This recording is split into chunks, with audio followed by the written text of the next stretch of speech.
Hi, I'm Ellie. I'm a tutor with BigSibs, and today I'm going to be talking a little bit about le passé composé in French. As a reminder, the passé composé is one of multiple forms of the past tense in French.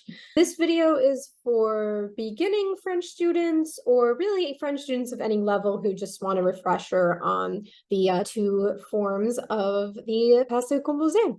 All right, so let's jump into it.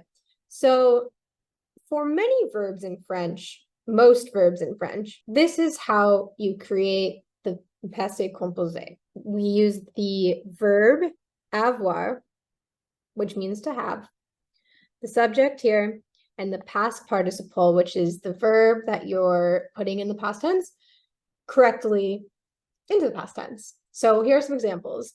J'ai fini mes devoirs. I finished my homework. Finir, the verb here, is an IR verb.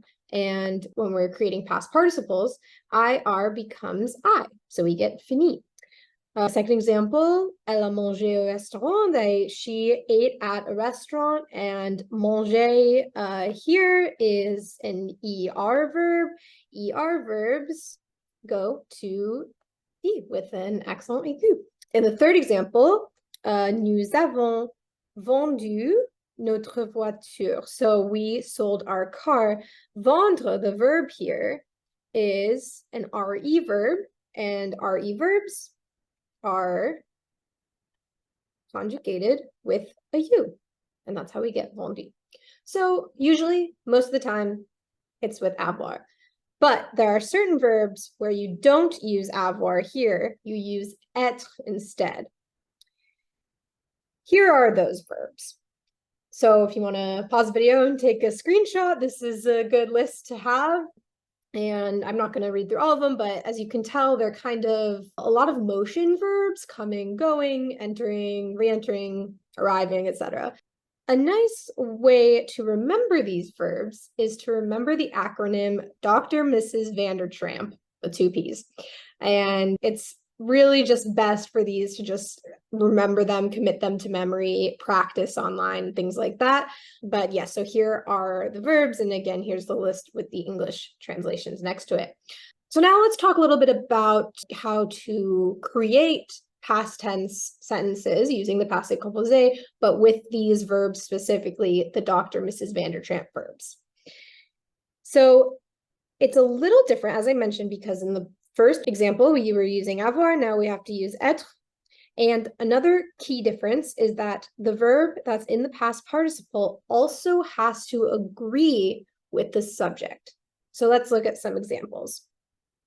For the verb aller, to go, you can see, a little scary maybe, but if you just think about it, you'll get it soon enough. So with aller is a ER verb, and as mentioned before, ER in this case is going to E with accent aigu, but as I mentioned, it has to agree with the subject. So je suis allée, I went. For me, since I'm female, I'm going to add the extra E in writing. Now, of course, it's pronounced the same, but if I were male, I would not. It would just be je suis allée without the extra E.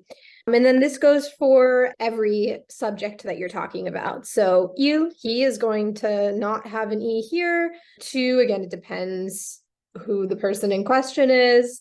When we get to the plural verbs down here, like il and elle, sont, that's the conjugated être, right? Don't forget to have an S here because we're notating that these are plural. Again, they're going to be pronounced the same, aller, but when you're writing it, you have to remember that not only are you putting the verbs in the past participle by, depending what the verb is, but you're also making sure it agrees with whoever the subject is. Elle, as you see here, is always going to have an extra E, right? Because the subject is feminine.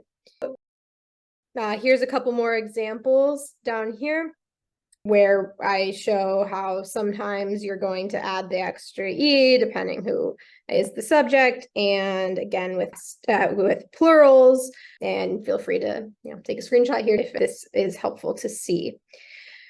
And so just to wrap up, have in your head a checklist for when you come across a Dr. Mrs. Vandertramp verb, a verb that you conjugate with être, this is your checklist. First, make sure être is conjugated to match the subject, je suis, il est, etc., etc. And also that the past participle agrees with the subject. And these are the main two differences between Dr. Mrs. Vandertramp verbs, verbs that use être, or verbs that use avoir. Hope this helps a little.